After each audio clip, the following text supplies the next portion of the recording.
Hello everyone. In this video, I'm gonna be walking through how to forward a text message on iPhone.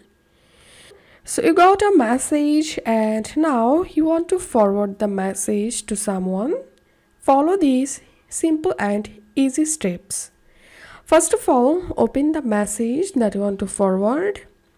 Now tap and hold on the message. Tap on More. And at the bottom right you will get this forward icon, so tap on it. Now enter here the number, or you can tap on this plus icon to select the recipient whom you want to forward the message. Then tap on this send icon, and that's how we can forward text messages on iPhone. If you find this video helpful, don't forget to subscribe 5 Minute Solution. See you in the next video.